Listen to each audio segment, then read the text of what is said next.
Well, when I started calligraphy again, I would say when I was at the Fine Arts Academy, I already thought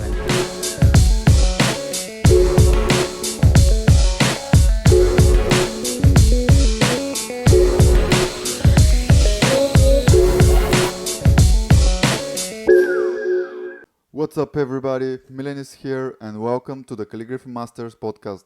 This is a show where I talk with some of the most inspiring and influential artists in the world of calligraphy, lettering, and sign painting with the goal of exploring their mindset and understand how they became successful. Today, I'm very excited to be speaking with the person who made me fall in love with calligraphy and is one of the main reasons for Calligraphy Masters to exist. TheosOne is one of my favorite artists, and we spoke about his first steps into letters, when and how he was learning, how calligraphy changed his life, what is Scriptorium Berlin, upcoming secret projects, and much more. But let's not waste any more time and jump straight into it. okay, it's on. Awesome, 3, 2, 1. So, hey bro, how you doing, mate? I'm really happy to have you finally here on the podcast. So, how you doing, dude? Hey, good. I'm a little bit tired, but very well, thank you. Good to see you. Yeah, good to see you too, brother. I was quite disappointed that I couldn't make it this year to Scriptorium. We didn't celebrate so much, so this year was very, very calm. It was just friends and family. There was no exhibition. There was nothing special. No? So yeah, nothing lost. Like we're still gonna have a lot of cool events that you have to be at. So Okay, then we'll spoke about this later. cool. But man, you're the reason for me to start calligraphy, as I mentioned in the introduction of the episode, and Calligraphy Masters to exist. And I know plenty of other people who started because of you. So for the people who don't know you, or like the ones that know you but they don't know so much about your story, can you tell me where are you from, how old are you, when and how did you meet and start with calligraphy and stuff about like this? Sure. Okay, so my name is Adam, aka TheosOne. This name is from the graffiti times. My real name is Adam Romuald Kłodecki. I come from Poland, but I live in Germany. I'm 35 years old. My adventure with calligraphy started, I would say, first professional lessons I had. I was 15. I was in high school, in artistic high school in Suprasil. It was a 5-year high school. After graduation, I got accepted to Fine Arts Academy in Gdańsk, where I studied industrial design and visual communication for the next 5 years. And I also had some contact with graphic design, with typography, with heraldry, vexillology, and a lot of things that were not directly connected to calligraphy, but they were always somewhere around. But probably I can tell you a little bit more about it later. Yeah. And how did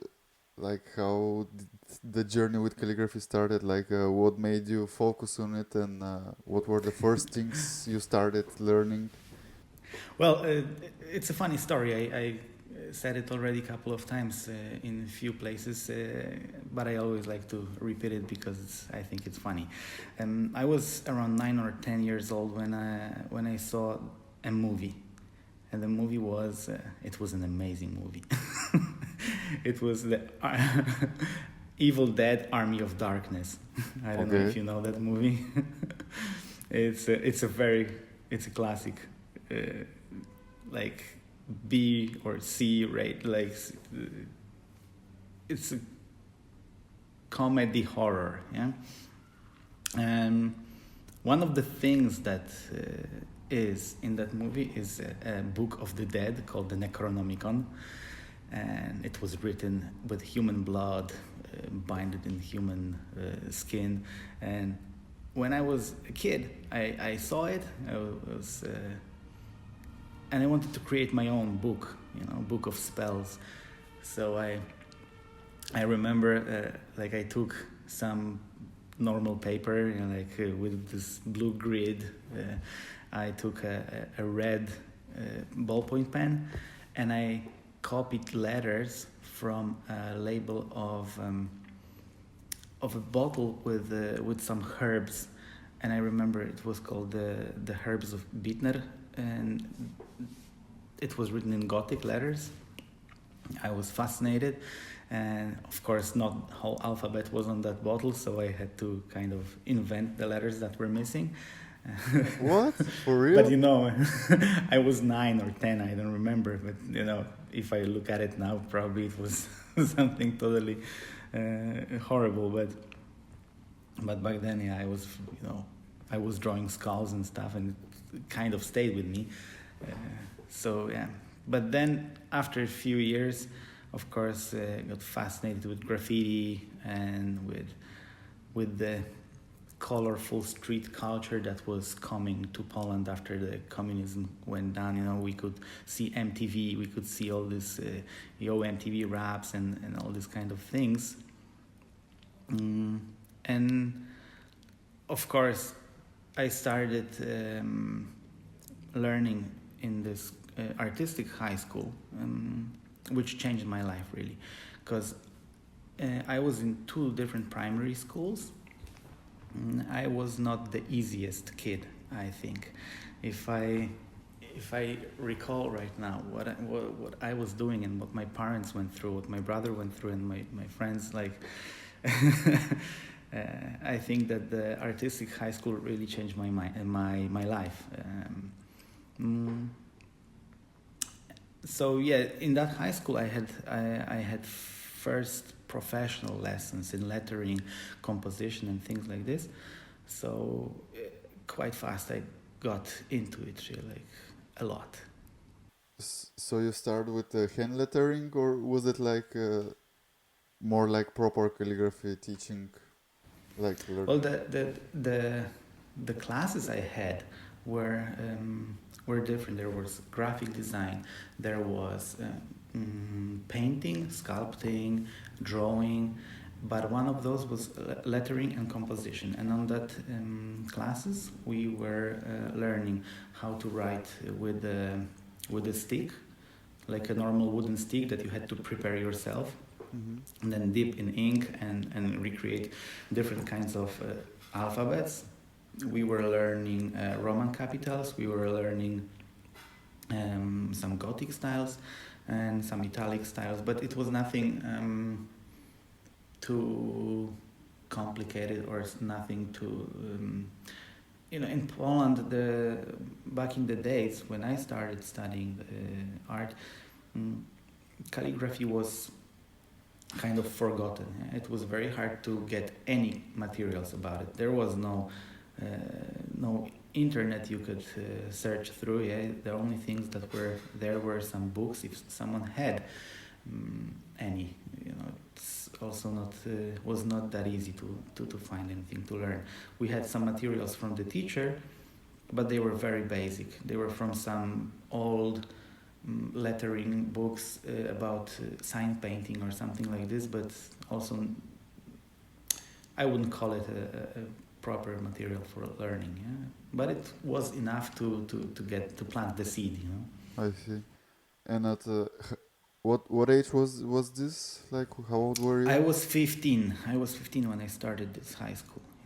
Okay, and then at what point did you start learning it more professional, and what were the sources you used? Were it some books, or was it some workshops? Well, after I graduated from this artistic high school, where I was one of my specialities, I think, if I can say that, was poster. So I was really into it. So I was watching a lot of examples of posters from the past, and especially from the so-called School of Polish Poster. It was a huge thing back in the 60s and 70s. The Polish scene of poster designers was pretty big around the world.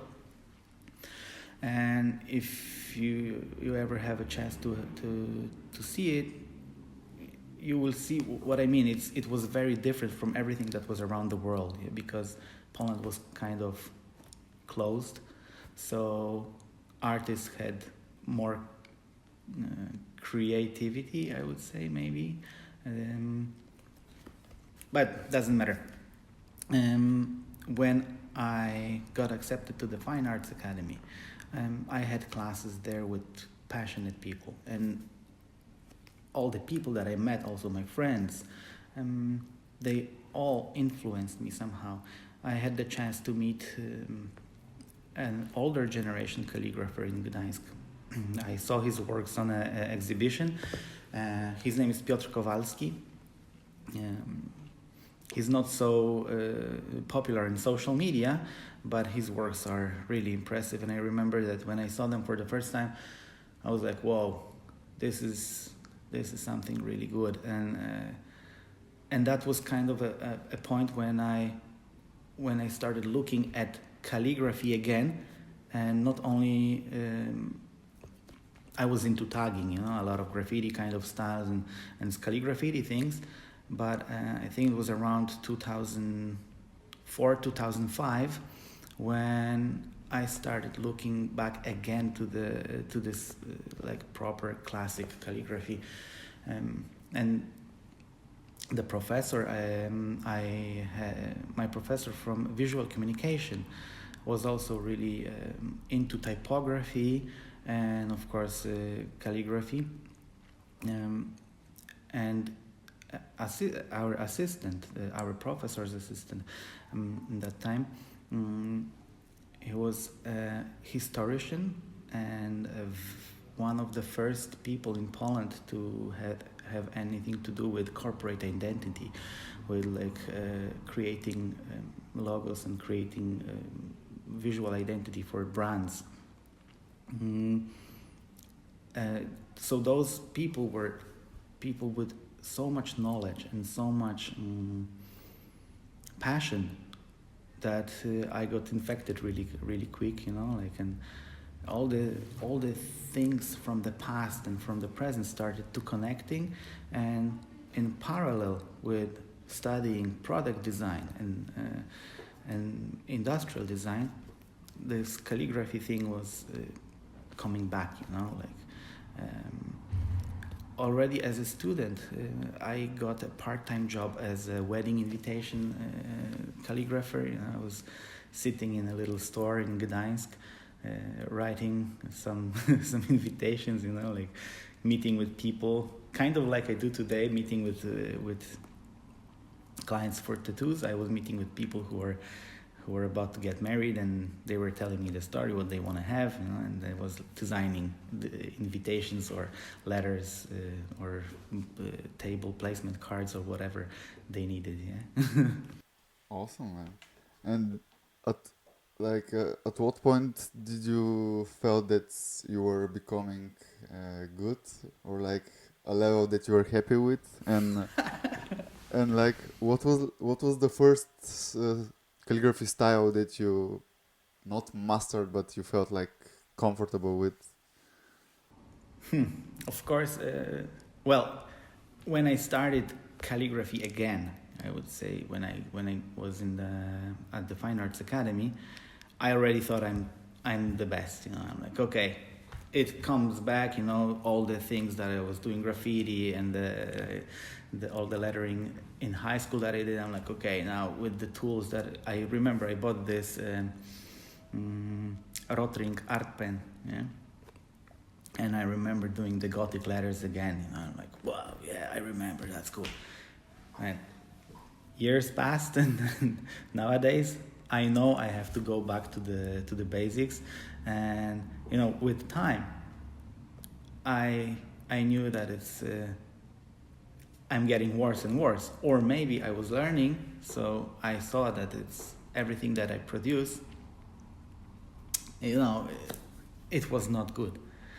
The things I keep all my sketches and all my drawings, and when I sometimes look back, I'm like, wow, that's horrible. That's really horrible. And so yeah, that was not good. Okay, so Gothic, I think like Gothic is like maybe one of your favorite, if I'm not wrong, or like the ones. Yes, it was always somehow fascinating, the all the hard shapes, the sharp edges, and um, what I always mixed was this kind of Gothic style, but I was always into fast tagging, and dynamic strokes.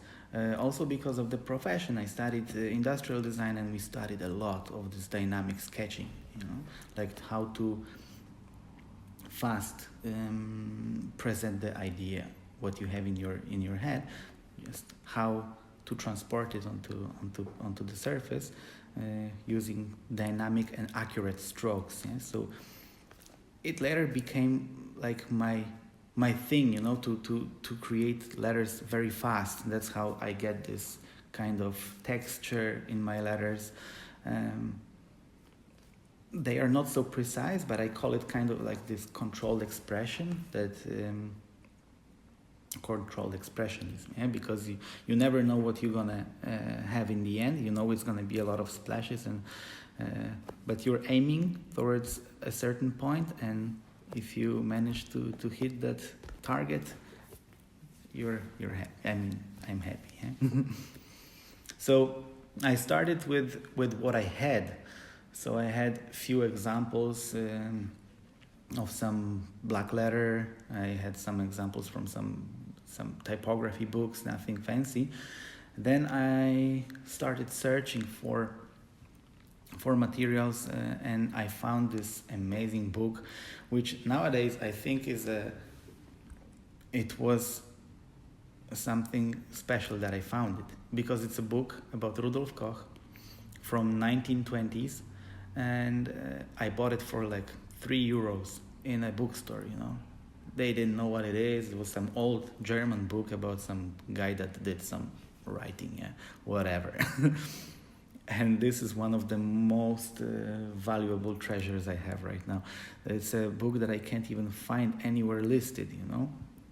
It has examples of Rudolf Koch's letters and his alphabets and writings, etchings and drawings.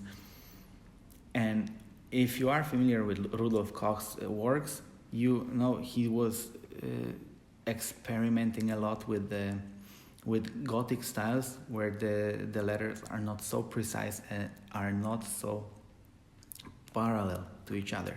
He was using this very nice dancing letters, and that guy inspired Hermann Zapf to become a calligrapher. Yes, so it's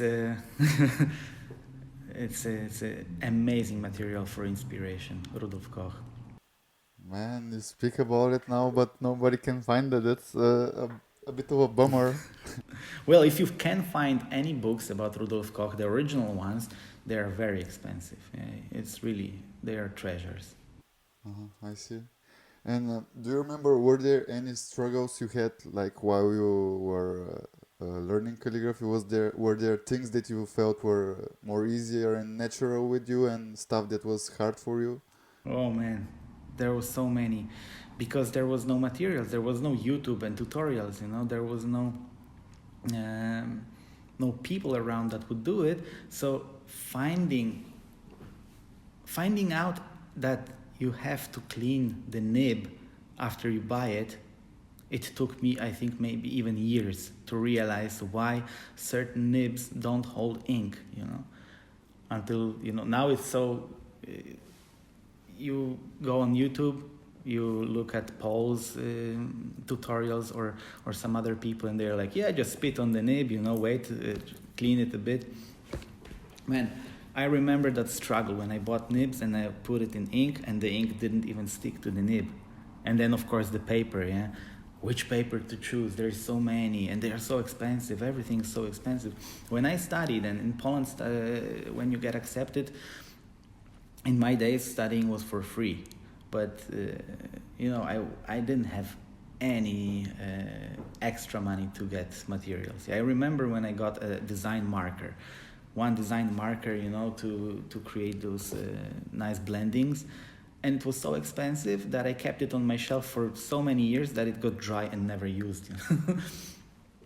So getting calligraphy materials that there was nothing actually available, and if there was something, it was not even suitable for writing. So it was some crappy materials that were, aluminium or something that was bending and was horrible. And if you had any good tools, then the paper, everything is bleeding, and you don't know what's going on. Why there is, you see works in some albums and the letters are sharp and very nice, and I do it on so many different papers and it's always bleeding, the ink is not flowing. And so there was a lot of struggle, I remember, experimenting from the graffiti times when we didn't have markers or we didn't have money to buy markers, so we would use the shoe polish to make tags, or candle wax, on the glass. So, and that was that was really cool because you didn't actually damage anything. It was just hard to get off, because you can't wash wax when it's on the glass. You have to scratch it off, but the glass was not damaged. Not like with a stone you could scratch the the surface of the glass. But that's a different story. Anyway, with the materials, that was a huge struggle, and one of the breaking points in my calligraphy career was the fact that I got Pilot parallel pens. They were sent to me from Pilot because I wrote them hey guys, so I love calligraphy and I saw somewhere this pen and I need to try it and I can't buy it anywhere. What is this pen? I remember I wrote a very emotional letter and I was okay, whatever, I send it. Probably it will be gone, Yeah. And you know what? They actually replied and they sent me a box of materials. And the next day I got it. I created a video on YouTube that later got quite popular and inspired hundreds of people to start calligraphy, maybe thousands, including me. I don't know, crazy. This was something I could never expect, but really I think what Pilot did with the parallel pen changed the new calligraphy world a little bit, because they created a pen that gives you quality and gives you it's easy to use. That's one of the dangers also. It's a bit too easy sometimes, and I remember going back from Pilot parallel to normal nibs and to automatic pens or whatever, to not getting the temptation of creating too many flourishes and things, before getting the real structure of a letter. And who do you think is a Pilot parallel pen for suitable nowadays? Who should use it and at what point of their journey in calligraphy? Well, what I think is it's an amazing tool to get inspired, but you have to always remember that exploring, keeping balance, exploring different tools in the same family, let's say broad edge nib, it's always good when you have the comparison. Start with the stick, so your fingers bleed, and that the letters are not so precise. So you can move on to a poster nib, and then you can try different nibs from Speedball or from Browser. Pilot Parallel is amazing for everyday work, for composition, for sketching fast. I use it every day. I always have it with me, even in next to me. There is always a pen case full of them, and not only the standard ones. I also have the ones from modified by Rainer Wiebe, the amazing German calligrapher, who's modifying parallel pens. So I use them every day. And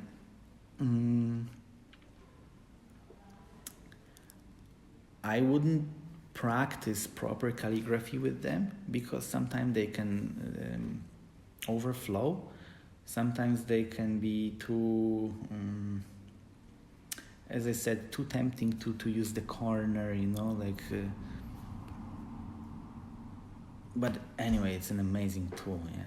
And Uh, Man, I think like I don't know. I think a big part for parallel pen to be so popular, like you are the reason for it. Like, you're laughing, dude, but you know it. Like, I mean, you must know it. Like, I've well, I pers. think when I created the video that got so popular, I was so full of good energy that I think it it transmitted. When you look at the things that I did, it's crap. It's like, but the thing is, you can get fast effects with it, yeah, and you can use it not only for Gothic or italic letterings. Yeah, you can do tattoo lettering with it. You can do very dynamic strokes. You can splash the ink around. It's you can draw with it. Yeah, I use the parallels to draw even like realistic drawings because it's so versatile. It's so easy to use. Yeah, gives so much possibilities. The spectrum of the line quality you can get is amazing. You can get a sharp, very fine line, very straight, because you can cut the paper like with a knife, and then you can get like really expressive strokes like with the ruling pen, which makes this tool really, really amazing. Is there a size that's your favorite one, or is the one that you use the most often? The one I use the most often is the 6 mm one, the blue one, and the green one, the 3.8, if I remember correctly. I use those because they have the biggest contrast, yeah, between thin and thick. So also, it gives if I am searching for something more expressive, then I would use the bigger ones because it gives me more of this splash, also kind of like a brush. And I remember, I don't know if we were in Berlin or in Milano, I don't know, and I was speaking that like my pilots are like my fifth or sixth because I broke the others, and you came there and you were like, oh, mine are the ones that I used in the video, and I was Yeah, like, what?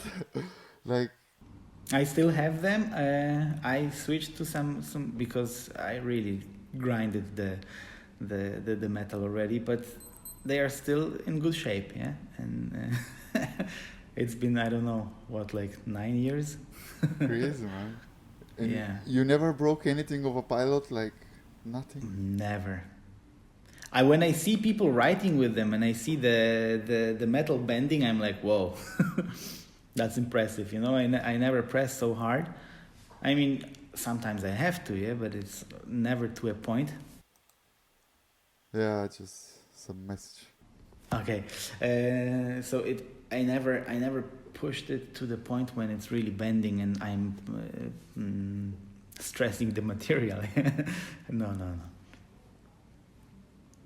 And like after pilot, like the video with pilot, and I think a lot of things start moving on for you from there on.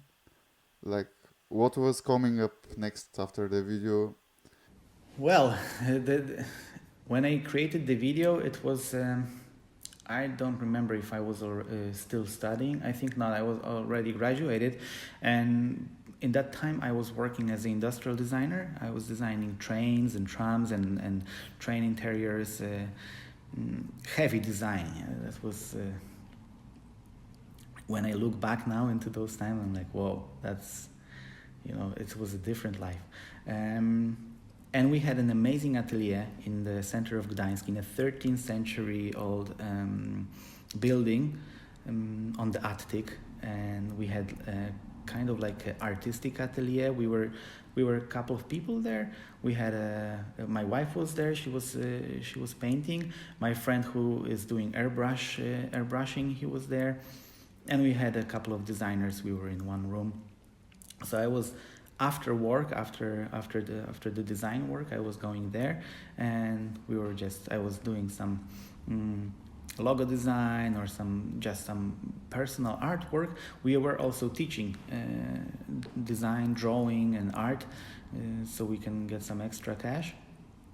And what came next is we started with my wife. We started getting more involved with street art. We started doing like mural festivals. We started painting big walls and started traveling more. And after switching from the industrial design job, I got a job as an illustrator for the school book company. Yeah? I was making illustrations and multimedia materials for school books. I was working 2 years as an illustrator for biology, geography, like all these kind of things, which was really fun. But in the same time working there, and I was getting more and more invitations to some festivals or some jobs, for example in Germany or in Denmark, to go and to show people how to creatively use tools, because I was really into it a lot. Because of my industrial design background, I love to explore the possibilities of the tools, and I'm always like very passionate about it. So on the way we met different people from around the world, and our paths started connecting, and we started traveling more until the day that in my everyday full-time job, I had no more free days to take, like no more. And I remember that I was also moved from illustration department to multimedia department, because they knew I'm from the industrial design background. They thought I would be better for multimedia because I knew how to do 3D. I knew how to work with design software. So they moved me. And I was not so happy anymore, because instead of just drawing with pencil and then coloring in Photoshop, which was kind of creative, the job was you were meeting with the book authors and they were showing you materials about, let's say, I don't know, a dinosaur, yeah, and then you had to draw what they expected. Yeah? So let's say a skeleton of a dinosaur. You had to draw it very precisely and then scan it in and then colorize it in Photoshop and then prepare illustration for production, blah, blah, blah. But then they moved me to this multimedia design where I had to learn coding of Flash or whatever, it was horrible. Design the 3D environment and waiting for renders to complete, and the creative work was not so much anymore. One of the reasons I quit industrial design was also the fact that I love the creative part. I love the sketching, concept sketching. But then, it's just maybe 5% of the whole process. So then it becomes counting and negotiating and all these kind of things. So, and I had no more free days to take, and I quit that job. And I remember I had no backup plan. The job was very safe. It was an international corporation. It was very, very good. But I remember I left it in the middle of the day. I was walking down the parking lot of the company that hires hundreds of people.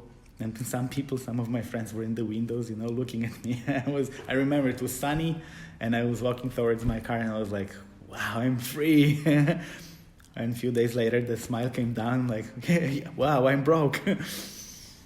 So yeah, I think it was a very good decision, because it was not smart then, but it was something that pushed my creativity and pushed me to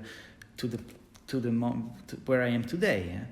There was a lot of things in between. There are a lot of things happened before me landing on that chair here in Berlin. But one of the strongest points, yeah. I remember back then I was trying to get a bank loan to get an apartment in Poland, and that would be a killer. I would still be there, like a slave. And I didn't get the loan. The bank told me, dude, you earn so little that there is no way we're gonna give you money for 40 years. Forget about it. So I'm okay. Yeah. I was okay, so if I'm not not gonna get attached to one place. So with my wife, we are both artists, or like, let's say we can work wherever we want. Yeah. So that was one of the things that made our decisions easier to move around, but yeah, that was one of the points where that changed, and I started to focus more on calligraphy, and because I was getting more and more requests for logo designs, for my personal kind of work, yeah? Not only on the walls, but also like for labels and things like this, which was also a huge struggle, like working years ago in Poland as a freelancer calligrapher. Getting people to pay you for something was a struggle, like usually it was like, wow, you do this kind of cool thing, it takes you 5 minutes, make me a logo, yeah. Those stories. Yeah. Yeah, and I don't know. I don't want to, I can talk at what about point this. at what point and how did you start doing calligraphy tattoos? Because I think our days and today especially, I can clearly say you're like the best in calligraphy tattoos in the world, not only in Europe. No, Yes, I yes. can send you some research material. No, I'm doing my best, but I'm not the best for sure. Yeah, it's like there is so many people around the world doing incredible stuff. What I wanted to say, so there was a time when we decided to move out from Gdańsk with my wife, and we moved to Warsaw.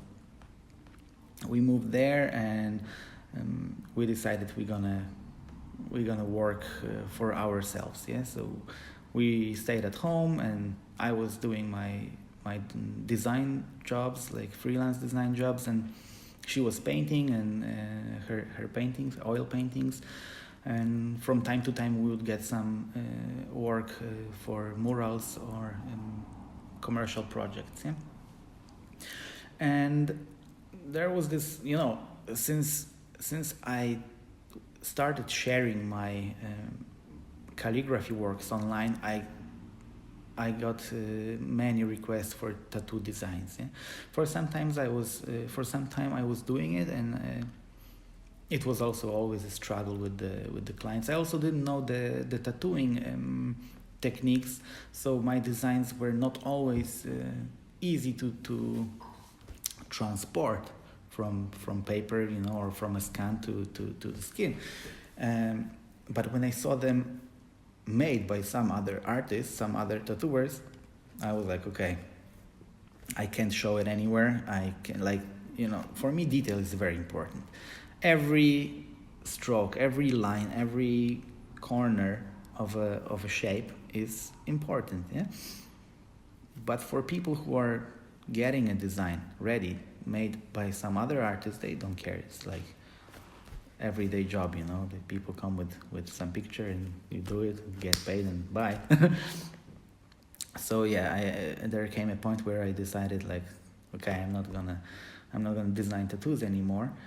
And then we got a visit from our good friends from Gdańsk, and they said, like, man, you have to try tattooing. Like, well, I was thinking about it, yeah, but it's hurting people. It's like you have to touch people, It's like, I don't know. It's crazy, Like, it's not my world. I didn't have any tattoos, or I had one maybe, and then he was like, dude, then look at this. And he opened his suitcase, and he's like, okay, this is the tattoo machine, this is the cable, this is the disinfection, needles, blah, blah, blah, blah, blah. And this is my leg. So here you go. I'm like, dude, you're crazy, Like, no, I'm not going to do it. Do it, you will try. My leg is my sketchbook, like, like my girlfriend is practicing, and you have to try, yeah? I'm like, well, okay, let's try. And we set up everything on the on the couch, man. And I drew a name like a mythological name on his leg, and I tattooed it. He was telling me, like, he's not a tattooer, but he was telling me, okay, this is a liner, this is shader, blah blah blah. And we did it, and the tattoo turned out pretty cool. There was no damage, there was no blowouts, there was nothing like wrong with it. We kept it safe. For sure, if someone would take a picture, it would not get famous, because of, like, I don't know, no gloves or whatever, blood on the walls. Yeah. Anyway, that was the first tattoo I've ever did, and almost in the same time, I got an email from a tattoo studio in Berlin asking me if I can design a logo for them. And I was going to Berlin with my wife to get to be a part of an art fair, and I was like, okay, we're going to Berlin. Let's meet. Yeah, let's see. And I remember that day like it was yesterday, man. We went to the tattoo studio. We go in, and there are all the tattooers, all those people, like they come, like, they're super nice, I was never walking into a tattoo studio like this, I was always expecting something different, And there are suddenly all those friendly people from all over the world, from Mexico, from Brazil, from Russia, from really, from Germany, Austria, everywhere, and all the customers there, like from all over the world, and it's amazing, and everybody's so friendly and happy, and they're like, oh man, oh, so you do the logo, oh, cool. And I remember talking to all of them. I took out my notebook and my pens, and I started like doing some sketches while talking to them, like, oh, we can do it like this, and I drew something, and they're like, fuck, dude, you have to tattoo. I'm like, why? Because you can do lettering so fast, and everybody wants letters, and nobody can do it. I'm like, what do you mean? Like, they're like, come, we will teach you. Like, you serious? And like, yeah, come, like, think about it. Yeah, like, no stress. Make the logo, but if you want to learn, like, we are here, yeah? We can help you. I was like, well, I remember we went to the park, and I was thinking, like, wow, did you see those people? Everybody happy. Everybody, like, doing cool stuff every day. Can you imagine? And I remember that, like, oh, I could try. And that was the point. Like, I came back. We took part in this art show. It was very successful. It was very nice. We were still doing a lot of street art projects.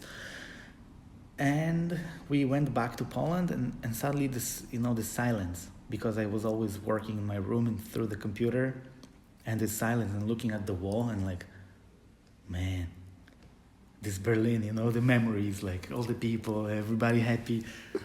Okay, well, I write them, like, okay, guys, I decided I would like to try, and so they're like, yeah, come over. I came there and I stayed at my friend's place, which is amazing artist, Chernobyl. He's a stencil artist. It's incredible person that helped me a lot when I came here. And yeah, I started observing first, in the tattoo studio, how it works. How I was cleaning everything for everybody, like using the sterilization and just looking how everything works. And then I got. They said, okay, you have to try tattooing, and so we're gonna advertise that you're learning, so people can get like a tattoo for free or a discount or whatever. I'm like, okay, let's try. And first I tattooed some friends. Second tattoo I ever did in my life was a good friend of mine from Poland who came especially to get that tattoo on the chest. It was a small lettering, and it took us 6 hours to do it. Wow. Today I think I would do it in like maybe 15 minutes, but then he was lying there for 6 hours. I was digging in him, like, I'm like, whoa, man. So yeah, Tomek, if you're listening to this, sorry for for the pain. The tattoo turned out okay, but I was so afraid. I was so not about the tool, but I was so afraid that I will hurt someone, or I will just use a wrong chemical to disinfect or whatever. Like, I didn't know anything. And the third tattoo I did on a friend, fourth I think as well on some friend of the studio. And then they said, okay, people started coming, and it was a very busy tattoo shop. So I got into it, and I was tattooing 7 days a week. Like every day I was tattooing, and everybody was helping me around, which I'm really grateful for. Basically, when I look back to all the things that I've ever did, was because of people helping without wanting anything in exchange. That's why I'm always very open to people, how I can help them if I can. Yeah, because so many people help me without asking for anything, and it's amazing. And this energy of sharing, Yeah.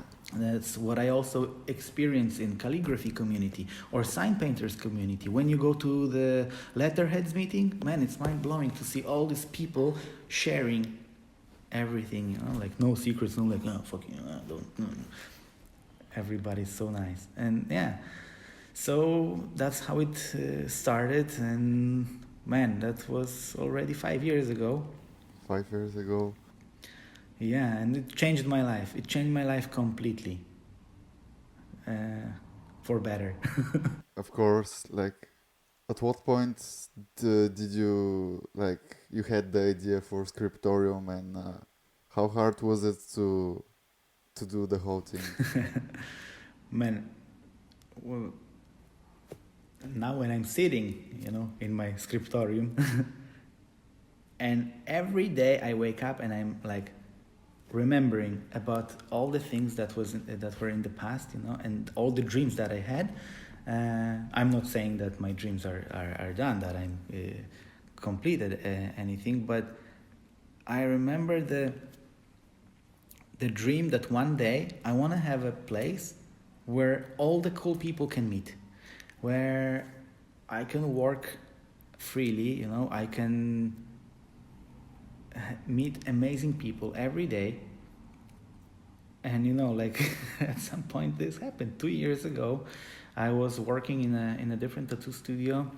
It was good, it was very nice, good people, but it was a traditional old German tattoo studio, yeah. And I wanted so much more than just tattooing, yeah, because I'm interested in so many things. You know me, I'm always like, oh, this and that, oh, cool, this is so cool, I learned this, oh, I need to meet this guy, oh.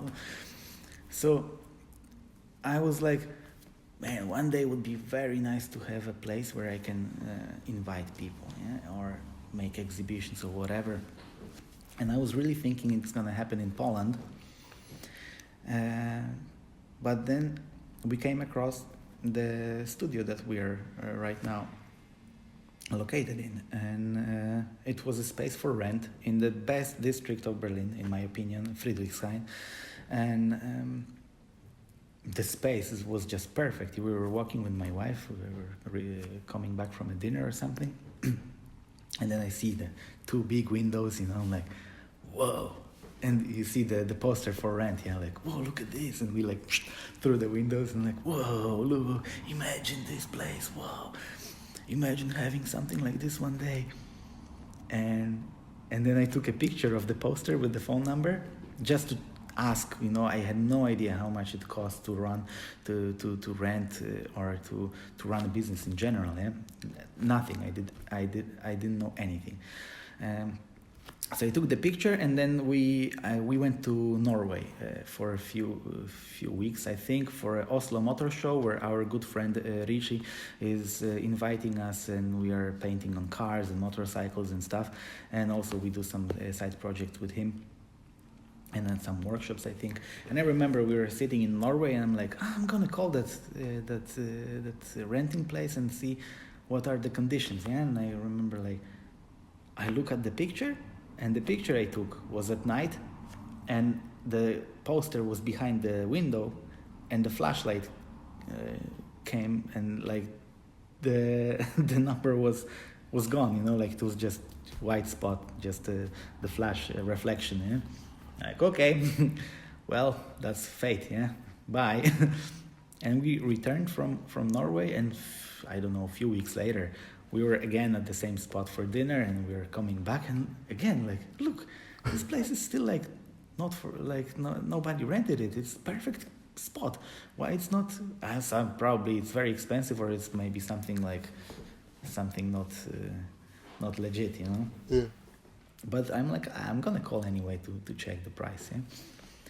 And I took a correct picture this time, and I called, and man, from that spot, everything changed. Like the guy answered the phone, turned out to be, you know the story, turned out to be a guy that is very interested in art. He's originally from England. He lives in Potsdam, close to Berlin. And he was like, hi, I am interested in that place in Friedrichshain. What do you want to do there? I'm like, well, we would like to do an art gallery. I didn't want to say tattoo studio in the beginning, yeah, because you never know what people think, yeah. Like art gallery, calligraphy, workshops, maybe something like this, and tattoo studio. Mm-hmm. We have to meet there tomorrow at 7. See you. Okay.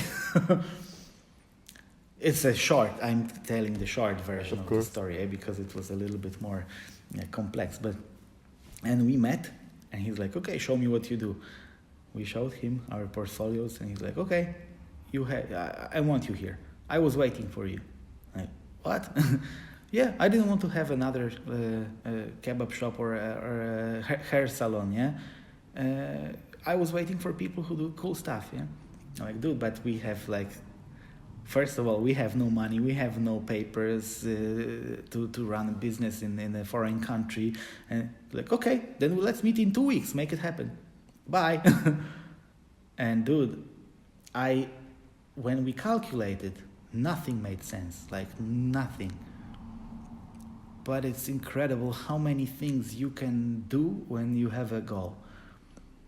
If we would behave rationally, like with like putting everything on paper, calculating and checking if it makes sense, it didn't.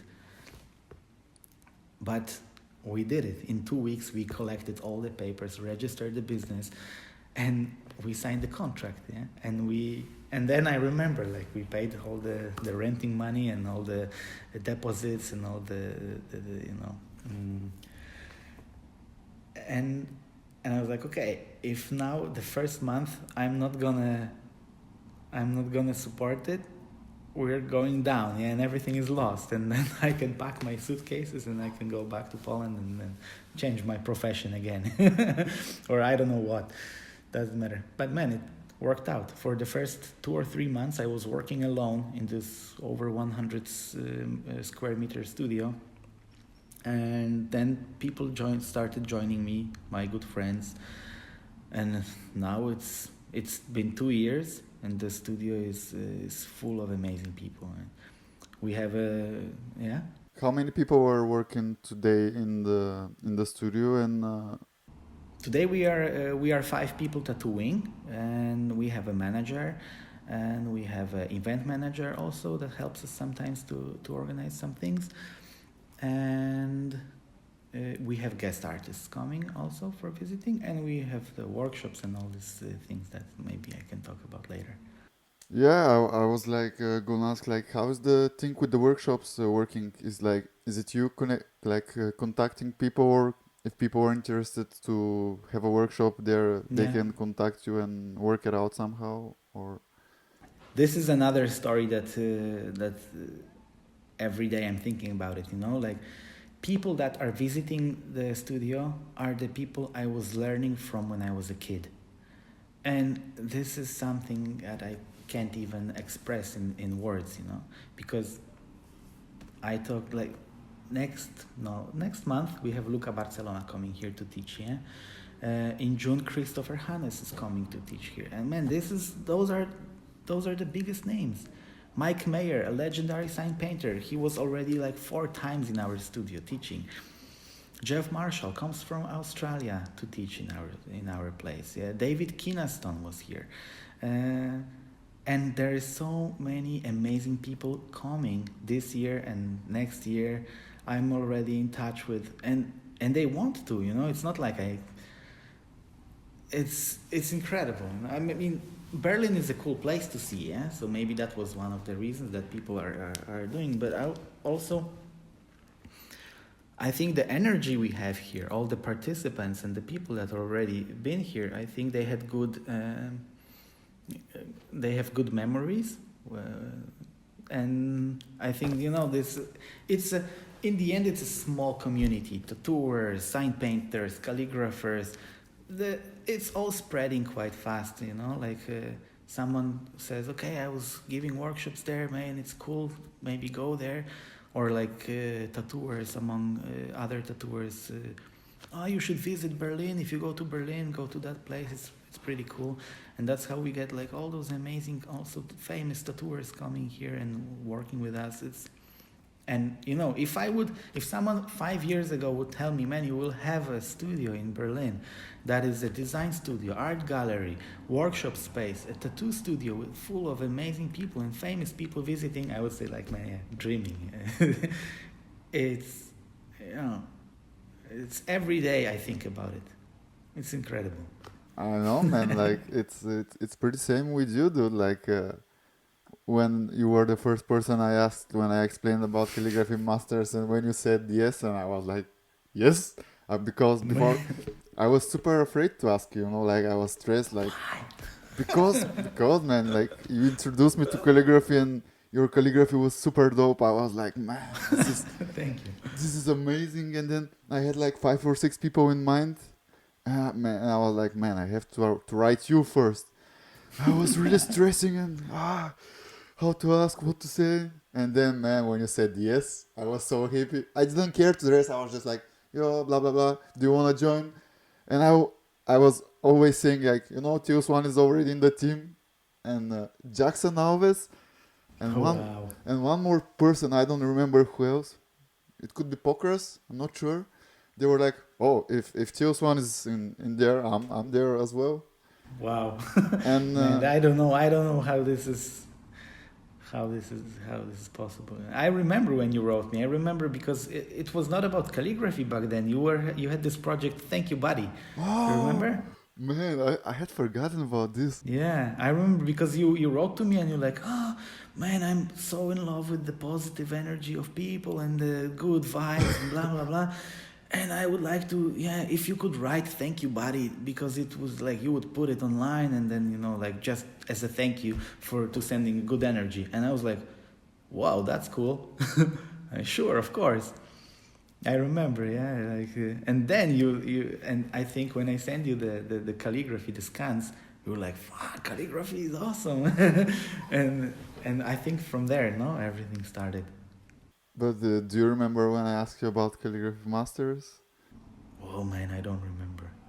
What was some time ago, no? Yeah, it's 2013, end of the year or something like this. Do you remember? And would you predict how important it would become? It's incredible, no? Well, this is the platform, everything that you did, and you did it alone, man. I don't feel like it's important yet.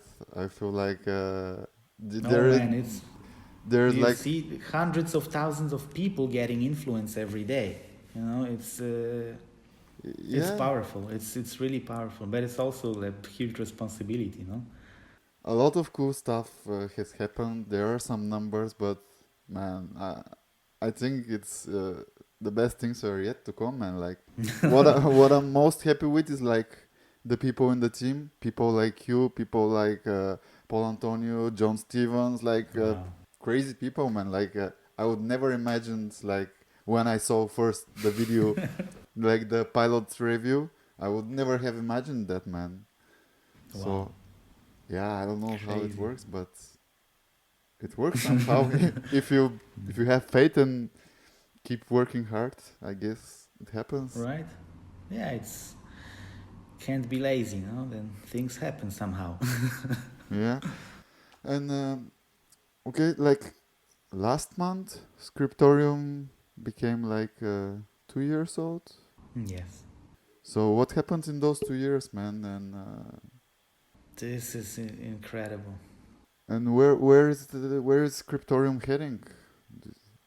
Are there some special plans or stuff that has to come It's yet? growing. It's growing as a tattoo studio. It's growing as a gallery. In the last 2 years, we had few incredible exhibitions, and we had some really impressive names here. We gonna have few more. We have already plans for the entire year ahead, Okay. and things are really going forward. Um, so in the last 2 years, since we opened, we we had a few amazing workshops in sign painting, in calligraphy. We had design exhibition. Mm, we had some artistic projects here. We have also private meetings here, just to draw, just to do some, we have those charity events also. Um, um, I try to keep this place alive and um, not reserved only for one thing, for the tattooing, yeah. But also it's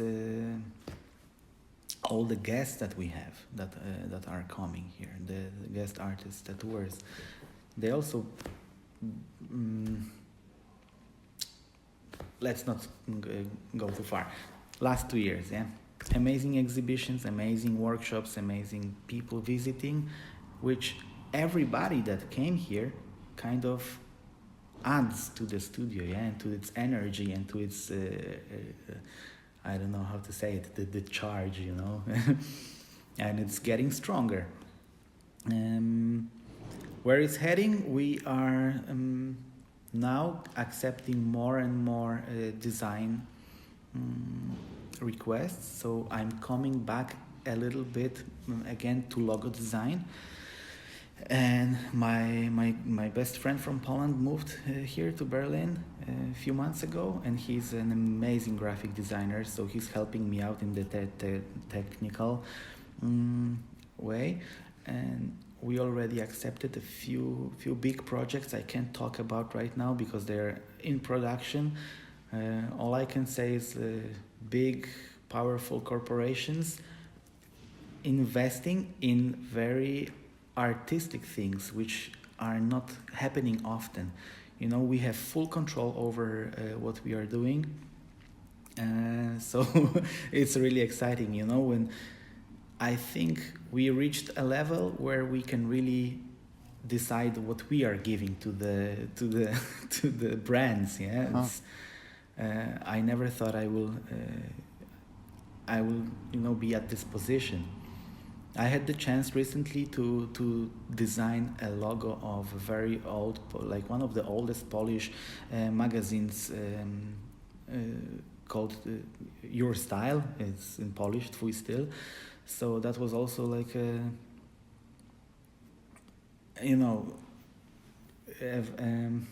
an honor and a very nice opportunity. I worked with so many big brands and big names. Because you also met a couple of those people a year ago here. And this, it's incredible when you meet a person and then you connect this person with another person that and then you see them creating something bigger, and then they are coming back again to you. This is incredible. This is this human interaction, which you also know. I always say that online is online, yeah. But when you meet in person, I still remember the 1 year anniversary when you all came here. I was mind blown, because it's also my birthday. The studio is official opening. The date of the studio is my birthday, so it was so incredible last year to see all those tens of people coming here for that event, and this energy that we are sitting all together, writing, exploring, sharing, splashing ink, and wow. So yeah, the last 2 years is like a dream, it's still like I can't believe how fast the time flies. And so coming back again to what you asked, where it's heading, I think we are still like investing and making the studio grow as a place, but also we're gonna have this offer of design. Maybe we're gonna add some more things, but we will see. Do you think of ever changing the place or like searching for a bigger space or something like this, or it's like too early for stuff like this? Hard to say. It's the same thing if you would ask me 5 years ago if like if I ever plan to have my gallery. Yeah, I was like, Yeah. yeah, of course. Hard to say. We will see what time brings. Yeah, we are working hard every day. I'm working 6 days a week, and it's not easy because, as not everybody knows, but I'm a fresh father, so it's also I have to connect this family first, so like we are, yeah. Do you have an idea how many tattoos you did in Scriptorium since the beginning till now? I have no idea. I think it would be possible to count because we keep record of every customer, but sometimes I'm tattooing like 3-4 people a day, and I'm tattooing 6 days a week. So yeah, it's a few. That's a huge number. A lot of people are coming back, which is also very, very satisfying. It means a lot when someone is coming back for your service. It means they trust you. Yeah? I think there is no bigger trust than a doctor or a tattooer.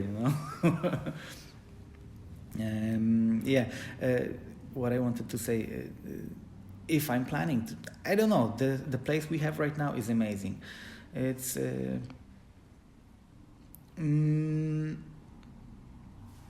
hard. I don't know. There are always dreams, yeah, but for now I'm focusing to make this one as best as it can be. Fair enough. And how did your life change when you became father, man? Like, what's the feeling, and did you felt any change in yourself, and like, how is it going now? Well, for sure, everything that parents say, like people who have kids, they tell you, and you're like, yeah. This is really like you cannot imagine until you have a kid, yeah. And it's incredible how much more time you have actually. You know what? It's a paradox because you use your time better when you have a kid, and there are certain points of the day and night when you have to be there, yeah. And when you suddenly have some time available for yourself, you use it properly, yeah. You're not wasting it. So, for example, right now the baby is 6 months old, so when she's asleep, I can focus on my practicing, basics of calligraphy because I came back. This year is also a big change for me because I'm going back to the basics. I'm training traditional calligraphy over again. Yeah, I even changed because I felt I'm going too far in the like expressionism or my like. I still do paint, my abstract calligraphy paintings, but I want to separate my artistic thing, and I want to work on my skills better. Yeah, I have to always pull myself down, and focus on the proper way. And I had to change my grip, and all my life I was holding the pen like this in my 4 fingers, yeah. I know, I've seen you. And I have those bumps on my fingers because I work like hours a day. And now, to practice the basics of calligraphy again, I changed to this grip, yeah. Mm-hmm. And I did it. I started it a few months ago, and I was like, okay, it's like learning to write again. The first strokes I did was like, okay, I think it's the wrong hand, man. Yeah, and with time it became better, but then I realized how much of a change it makes. When I hold my pen like I used to hold it, the strokes are much more dynamic, much more powerful. I have more energy in them. But when I hold it in three fingers, like it's in the old calligraphy books, the hairline, it's becoming a lot more delicate, a lot more. I wouldn't say harmonic, but it's a different feeling. It flows. Everything is just so. In copperplate or Spencerian or the business writing, this is a game changer. I didn't know that. I always thought I am not able to produce a hairline like you see in some others calligraphers' works. And I was like, okay, maybe the nib is crappy, maybe the ink is not good, yeah, or maybe the paper is not good. But then, man, I changed the grip and suddenly I got the hairline. I'm like, oh, okay. But also the ink and everything. I started working with iron gall more. I started working with the Encraut Antique, and I make my own ink with the Chinese ink stick, and this is really, and with distilled water. Yeah, it's incredible how different it can be from the. I used to use only Ecolin from Talents. Yeah. Me too, man. Because of you, of course. It is. I mean, I still use it in my parallel pens. Yeah, I still use it like for my kind of like expressive work.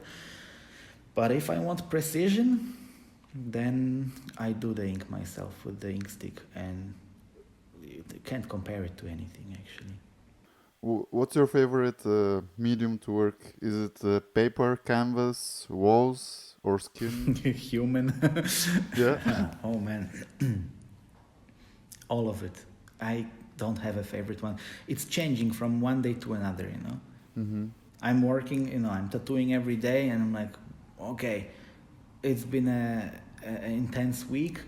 Now I want to do something else. Yes, so I'm working on paper only. And for example, I have few days off, or I had a cancellation, and I'm like, wow, cool. Then I can work on some personal stuff, or I can paint something. Yeah, I have so many of those amazing tools that are kind of waiting for their time.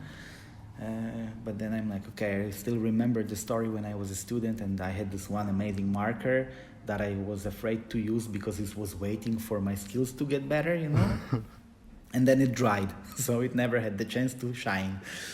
So yeah, I'm trying to remind myself, like, okay, you have those amazing tools that the companies, the brands are sending me, to test, to check, or just for collaborations. We are working on a cool video right now for the studio and for my work with Montana cans, and they send me, so many like paints and stuff. I'm like, man, I need to use it and just go crazy with it. And so yeah, I'm happy when I can get like some time in the atelier and just paint some walls or canvas. You can see behind me every day when I'm finished earlier or something. I'm like, okay, now I'm gonna do the chalkboards, and I take my chalk and I go to the front of the shop and I erase what was there and I create new ones, or I take the chalk marker and go on the window, and just do something there. I have no favorite medium. Everything is my favorite medium. Awesome, man. Like, you've done some workshops, but do you have plans to do more workshops, like teaching? Or there is no time for stuff like this? You know what? Like with the teaching thing, first time I was teaching, I was 16, yeah? And I was teaching the mentally disabled kids. It was the time when I did it as a punishment. That was not like I did it. I didn't pass my lettering classes in high school. Yes, and as a punishment, I had to spend my summer holidays teaching mentally disabled kids art. Yeah, so back then I was pissed, because you can't teach them anything, and then, but I think now I got the story. They were teaching me. Huh. You know, I was learning how to behave, because it was a very responsible thing. And later on, at the Fine Arts Academy, we had this like a students, how do you say this, like a society, and they asked me to show a few things. So that's when I started showing people what I can do. But then came the time when I started traveling more and teaching people. I did teach design and drawing and like perspective or like geometry and things like this. And teaching calligraphy, but I was never teaching like a proper calligraphy or a proper style. I always tried to focus on what I thought I'm good at, so it was like a creative use of tools. I'm not good in any style if you pay attention. You know what I mean. Ask the masters, and let them see my work. I know what is a strong point of my works, and I know what's the weak point. I have lack of basics, and still after years of practicing, I know more and more I learn. I know how much I still need to learn. Huh. But it's hard for me to teach, because now I see this. I love to share. I love to talk about the tools and show people how they work. But I'm not. How to say this? It's a very responsible thing. Mm-hmm. So if I'm teaching something that I know by heart. I know, and I can teach. I can talk about for hours. Different techniques, like tricks, what to do, how to hold the tools, how to design a logo, or things like this. Yes, but if someone would ask me to teach copper plate, even though I can work with copper plate, I do it. I wouldn't teach it, because I think I'm not good enough yet. And there's another thing. Every year I teach in the monastery in Poland. Maybe you know that summer school of calligraphy. So, but this is something different, because it's a 1 week course, and every day you work. It's from the morning till late night. You are sitting in the Scriptorium and writing stuff, and we have certain topics and certain classes.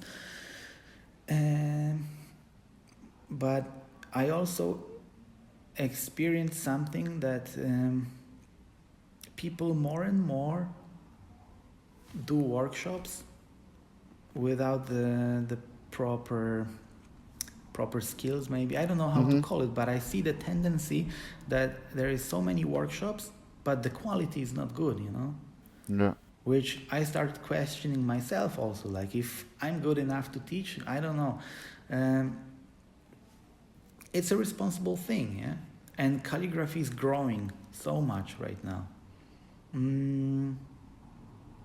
I think I want to go back up a little bit from the teaching. I will make for sure meetings here in Scriptorium. I want to go back and learn myself. So if I have the chance right now to invite the real masters of calligraphy and learn from them,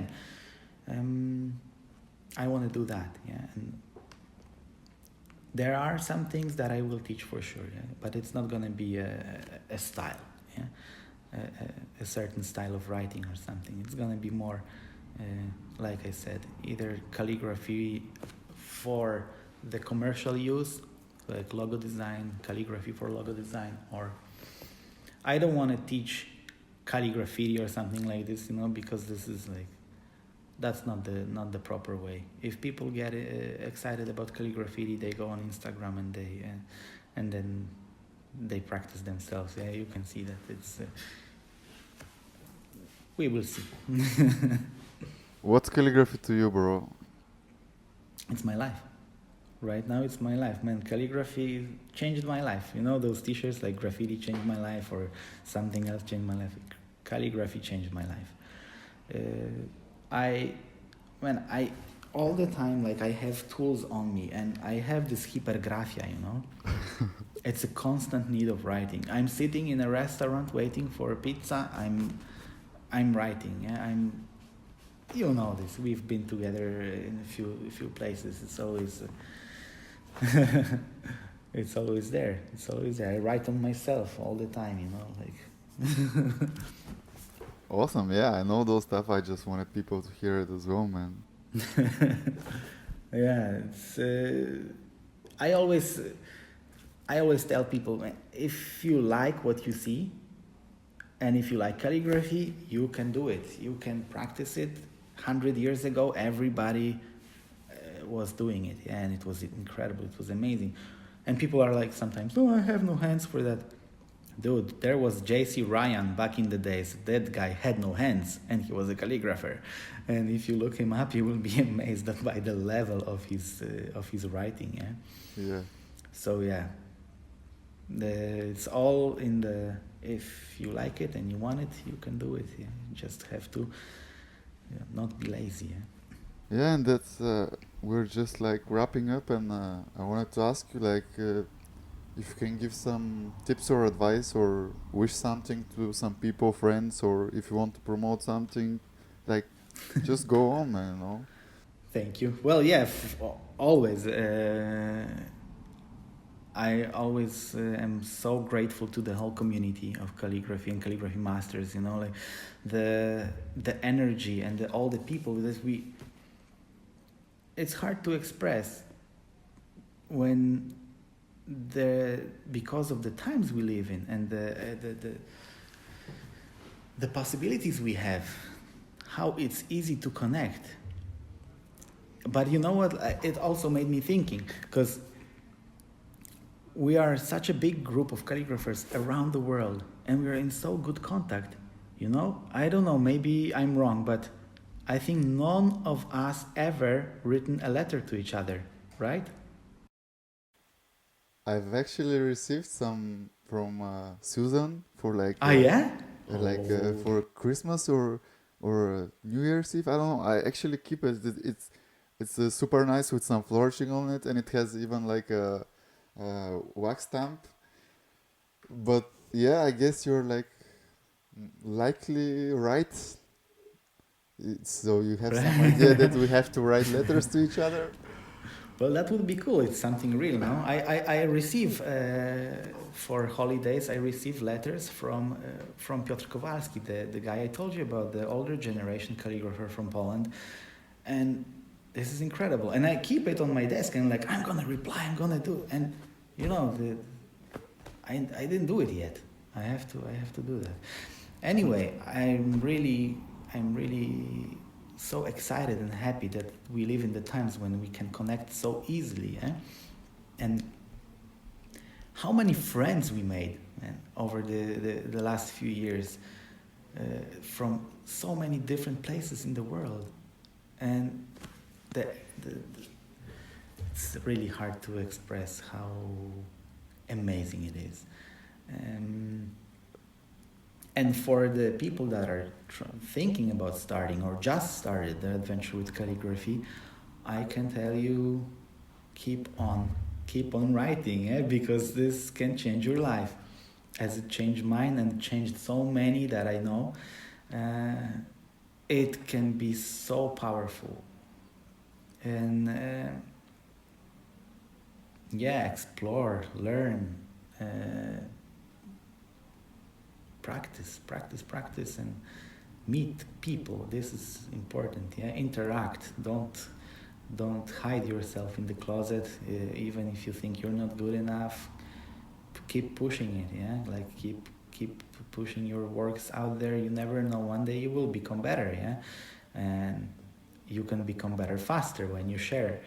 And don't be an asshole. I think that's That's a good one, actually. There's nothing worse than meeting someone that you admire and it turns out he's an asshole. Yeah. That's the worst thing that can happen.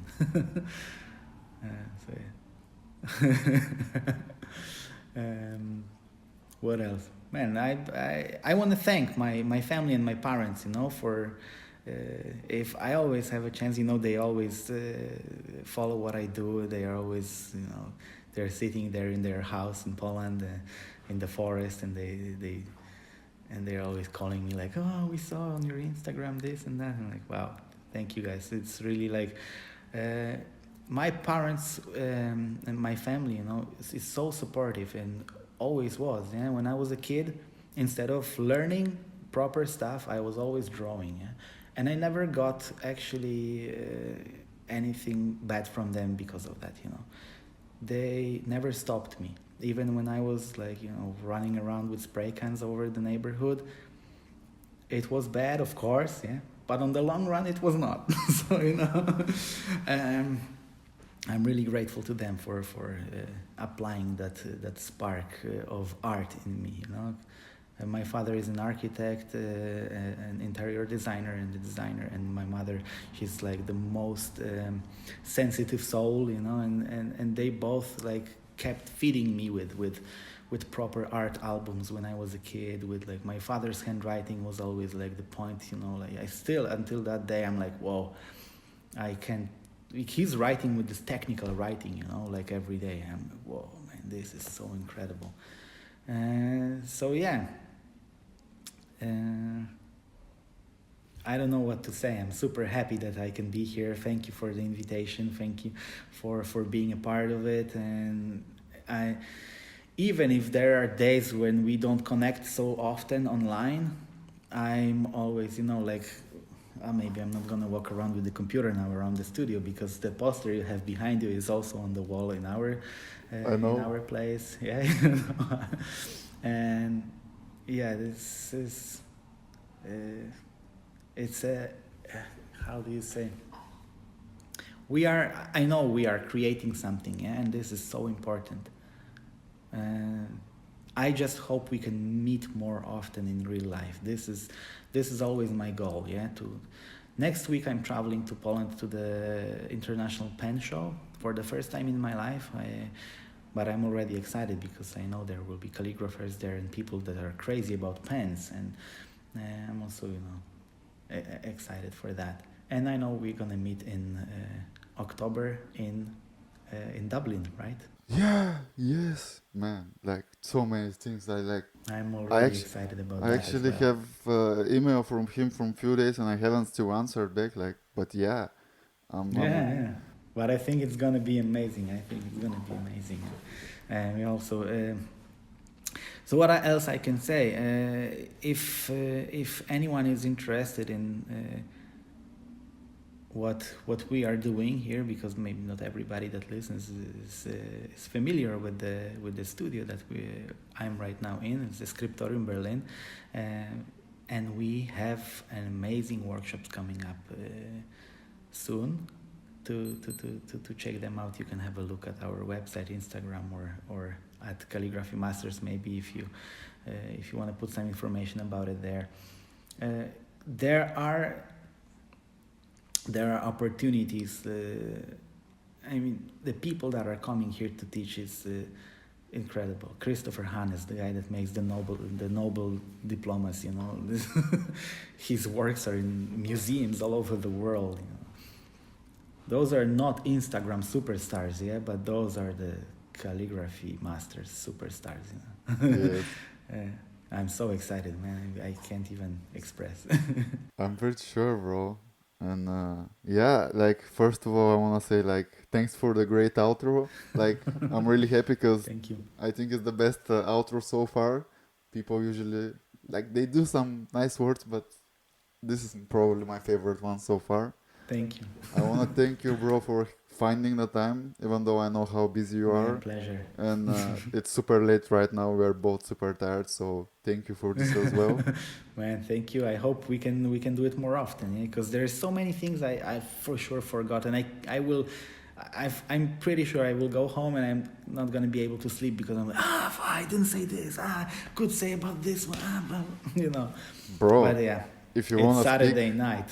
If you want to speak, that's the easiest, man. We just connect and we'll do a podcast whenever you want, man. That's the best. Let's do, because there is so much things to talk about. Every single topic of calligraphy can be elaborated into an amazing discussion. And maybe you can do group talks if it's. I have an idea about this, but it's for a next season of the podcast, because right now like this is officially the first season, and it's about the journeys of the artists, of the calligraphers and stuff like this. But at one point, like I have idea to start like this certain topics discussions, and which are not gonna be as long as this one. Maybe some are, but and there is Cool. coming stuff. But yeah, Thank you so much. thanks a lot, bro, and I hope to see you even before October. So Yeah, me too. that'd be great, brother. And Okay. Think about the monastery maybe, or maybe we can yeah, meet in Berlin. I speak with I always forget. Grzegorz. Yes, and Grzegorz. It's not an easy name to pronounce if you're not from Poland. yeah. Actually, we done a podcast which we did like the half, and then I had to go, but I pronounced the name right, Okay. and I was surprised. But yeah, Cool. thanks again, bro. Thank you. I would love to speak more, but like seriously, I'm Me too. really tired, bro. So Yeah, me too. I was actually sleeping before we had the talk, man. same here, bro. Same here. Yeah. Okay. Okay. I pause here and I will send it to you in a moment. Thank you so much, man. Thanks, brother. Have, say hi to your girl. I hope we can meet. Oh, I hope so too. Cool. And, Okay. Keep writing, brother. Keep writing. Thank you so much. Where do we turn this off? I'll close it. Okay. Ciao. So that's it for today, guys. Thank you for listening to another episode of Calligraphy Masters Show.